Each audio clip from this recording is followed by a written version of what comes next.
السلام علیکم ورحمۃ اللہ وبرکاتہ۔ ہمارا آج کا لیسن ہے پارہ نمبر 4 سورہ آل عمران آیت نمبر 102 سے۔ سب سے پہلے دعا کر لیتے ہیں۔ اعوذ باللہ من الشیطان الرجیم، بسم اللہ الرحمن الرحیم۔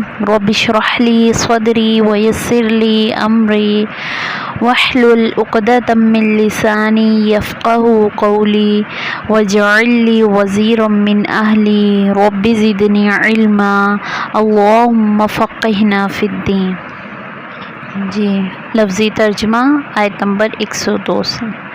یا ایہا الذین، اے لوگو جو آمنو ایمان لائے ہو، اتقو ڈرو، اللہ اللہ سے، حق ہے، تقاتہ اس سے ڈرنے کا، یعنی کہ جیسا کہ حق ہے اس سے ڈرنے کا، ولا تموتن اور ہرگز نہ تم مرنا، الا مگر، وانتم اس حال میں کہ تم مسلمون مسلمان ہو،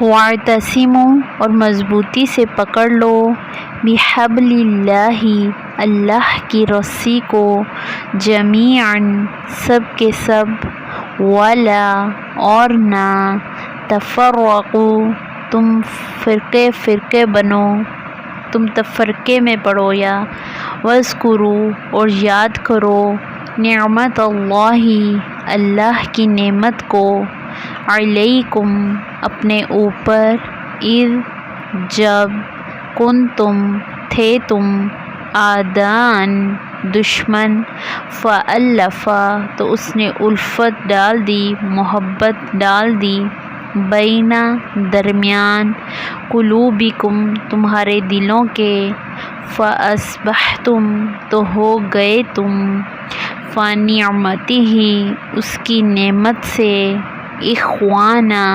بھائی، وکنتم اور تھے تم، علی شفا کنارے پر، حفرۃً گڑھے کے، من النار آگ کے، فانقذکم تو اس نے بچا لیا تمہیں، منہا اس سے، کذالک اسی طرح، یبین بیان کرتا ہے، واضح کرتا ہے، اللہ لکم تمہارے لیے، آیاتہ آیات اپنی، لعلکم تاکہ تم، تہتدون تم ہدایت پاؤ۔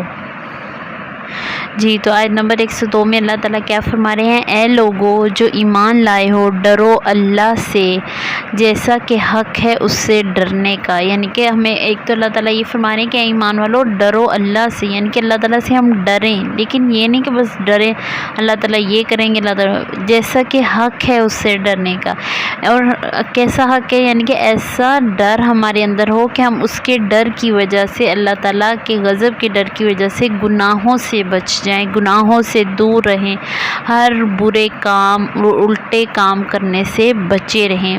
ہمارے اندر جب تک اللہ تعالیٰ کا ایسا ڈر نہیں پیدا ہوگا تب تک ہمارا ایمان مکمل نہیں ہوگا۔ جب ہمیں ہو جائے کہ ہم کوئی بھی برا کام کرنے لگے تو فوراً ہمارے ذہن میں آئے کہ ہمیں اللہ دیکھ رہا ہے، جب ہمارے دل اور دماغ میں یہ چیز بیٹھ جائے گی کہ اللہ دیکھ رہا ہے تو سمجھ جائیں کہ ہماری زندگی جو ہے وہ سنور گئی ہے، کیونکہ جب ہمارے دل میں یہ چیز آ جائے گی اور ہر برا کام کرنے سے پہلے ہمیں یہ خیال آئے گا کہ اللہ ہمیں دیکھ رہا ہے تو ہم گناہوں سے بچے رہیں گے۔ وَلَا تَمُوتُنَّ إِلَّا وَأَنْتُمْ مُسْلِمُونَ اور ہرگز نہ تم مرنا مگر ہو تم مسلمان، یعنی کہ جب ہمیں موت آئے تو ہم مسلمان ہوں۔ آگے ہے نمبر 103 میں، اور مضبوطی سے پکڑ لو اللہ کی رسی کو، سب کے سب، اور نہ تم تفرقے میں پڑو۔ اس آیت میں بیان کیا جا رہا ہے کہ ہمیں کیا کرنا چاہیے. اللہ تعالیٰ کی رسی کو، کیا چیز ہے اللہ تعالیٰ کی رسی؟ قرآن مجید. اللہ تعالیٰ کے دیے گئے تمام احکامات اس قرآن پاک میں موجود ہیں. اس کے بارے میں آپ صلی اللہ علیہ وآلہ وسلم نے فرمایا، یہ کتاب یعنی قرآن اللہ کی رسی ہے جو آسمان سے لٹکی ہوئی ہے. اور اللہ تعالیٰ کیا فرما رہے ہیں؟ اسے مضبوطی سے پکڑ لو، یعنی کہ نہ صرف ہم اسے پڑھنے کے طور پہ رکھیں بلکہ اس میں جتنے بھی احکامات ہیں ان کے اوپر عمل کریں. وَلَا تَفَرَّقُوا، اور نہ تم تفرقے میں پڑھو، اور ہمیں فرقہ واریت میں نہیں پڑھنا چاہیے. جو انسان قرآن اور سنت کو دیکھے گا، قرآن اور سنت پر عمل کرے گا، تو اسے کبھی بھی وہ اس کشمکش میں نہیں پڑے گا کہ میں کیا کروں یا کیا نہ کروں، کیونکہ اللہ تعالیٰ نے قرآن پاک میں اور آپ صلی اللہ علیہ وسلم کی احادیث سے ہمیں واضح طور پہ سب چیز زندگی گزارنے کے تمام احکامات پائے جاتے ہیں جو ہم پہ واضح ہیں. اور یاد کرو اللہ کی نعمت کو جو تم پر ہے. جب تھے تم دشمن تو اس نے الفت ڈال دی تمہارے دلوں کے درمیان، تو ہو گئے تم ساتھ اس کی نعمت کے بھائی بھائی.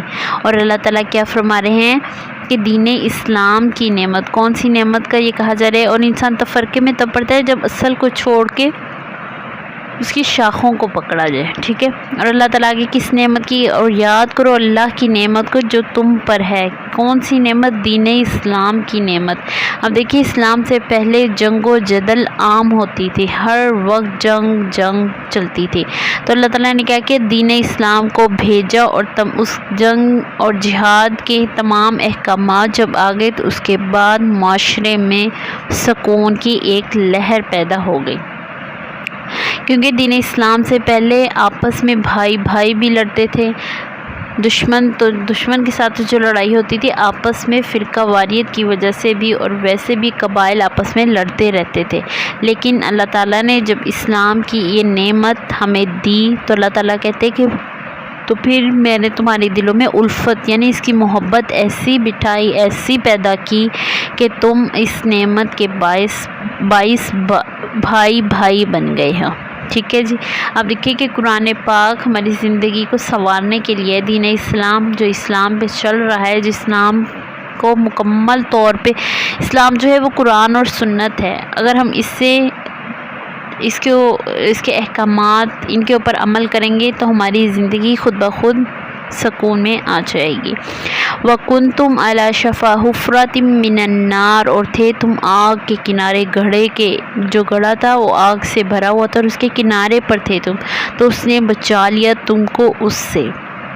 یعنی کہ انسان اب دیکھیں جب ہر وقت زندگی میں جنگ و جدل چلتی رہے تو وہ ایک آگ کا گڑھا ہے جس میں انسان گرتا رہتا ہے. اور اگر یہی عمل جاری رہتا تو وہ جہنم میں ہی جاتے، نہ کہ جنت میں جاتے. تو اللہ تعالیٰ کہتے ہیں کہ تم آگ کے گڑھے کے کنارے پر تھے تو میں نے تمہیں بچا لیا.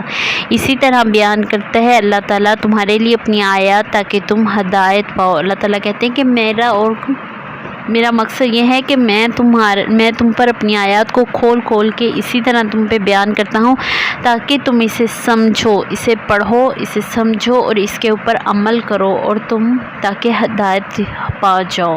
یعنی کہ ہمیں کیا ہے، ہمارا جو آج کا لیسن ہے اس میں بار بار اللہ تعالیٰ یہ کہہ رہے ہیں کہ قرآن مجید کو مضبوطی سے تھامیں. ہم نے 2 آیات پڑھی ہیں، دونوں میں یہی بات کی جا رہی ہے. ایک میں تو ہے وَاعْتَصِمُوا بِحَبْلِ اللَّهِ، اللہ کی رسی کو مضبوطی سے پکڑ لو، اور دوسری کیا ہے كَذَلِكَ يُبَيِّنُ اللَّهُ لَكُمْ آيَاتِهِ لَعَلَّكُمْ تَهْتَدُونَ. اللہ تعالیٰ بیان کرتے ہیں اپنی آیات کو تاکہ ہم ہدایت پا جائیں.